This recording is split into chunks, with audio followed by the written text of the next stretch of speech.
Everyone, welcome back to my channel. তোমরা সবাই কেমন আছো? আশা করছি ভালো আছো। আমি অনেক ভালো আছি। তো ভিডিওটা দিতে একটু লেট হয়ে গেল, একটু কারণবশত আমি এডিট করে ভয়েস ওভার দিতে পারিনি। তো সকাল সকাল উঠে এখানে আমি রান্নার তোড়জোড় শুরু করে দিয়েছি। মানে রান্নাবান্না আমি করব না, ওই হাতে হাতে একটু হেল্প করে দিচ্ছি।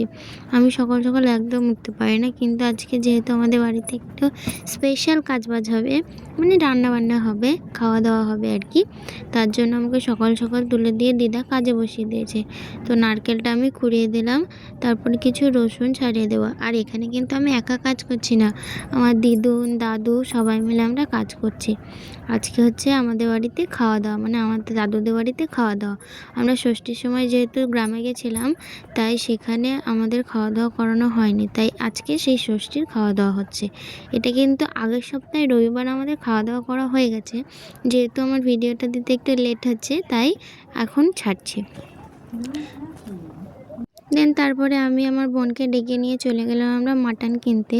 আর আমার বোন বলছে এই এতগুলো টাকাতে এইটুকু মাটন দিল। তো যাই হোক, মাটন নিয়ে চলে এসেছি। এইদিকে দেখছি দিদিরাও চলে এসেছে আমাদের বাড়িতে, মানে দাদুদের বাড়িতে আর কি। ওই আমাদের বাড়ি আর দাদুদের বাড়ি যেহেতু পাশাপাশি, তাই আমাদের বাড়িই বের হয়ে যাচ্ছে। তো এখানে অনেক কিছু রান্না হবে আজকে, তো সেগুলো আর তোমাদেরকে রান্না দেখালাম না, কারণ ব্লগটা অনেক বড় হয়ে যাবে। তো রান্না বান্না কমপ্লিট করে নিয়ে এখানে আমরা খেতে বসে পড়েছি, স্যালাড কেটে। তো আজকে রান্নায় ছিল চচ্চড়ি, মানে পুঁই শাক মাছের মাথা দিয়ে চচ্চড়ি, চিংড়ি মাছের মালাইকারি। আর চিংড়ি মাছের মালাইকারিটা জাস্ট ওয়াও হয়েছিল, ওয়াও। আমার দিদা তো এমনিতেই খুব ভালো রান্না করে, আর আজকে তো একটু বেশিই টেস্টি লাগছিল। দেন এখানে আমার মা আমাকে খেতে দিচ্ছিল বলে দেখো একটা বড় মাছের মাথাও নিয়ে নিয়েছি আমিও খাচ্ছি। আবার দাদুদের খাওয়া হয়ে গেছে, ভাই আর আমার দাদু খেয়ে নিয়েছে ওরা আগে, যেহেতু ঘরটা ছোট তাই ওরা আগে খেয়ে নিয়েছে। দেন আমরা এখন খেতে বসেছি। তো আমার বোনকেও একটু খাইয়ে দিলাম।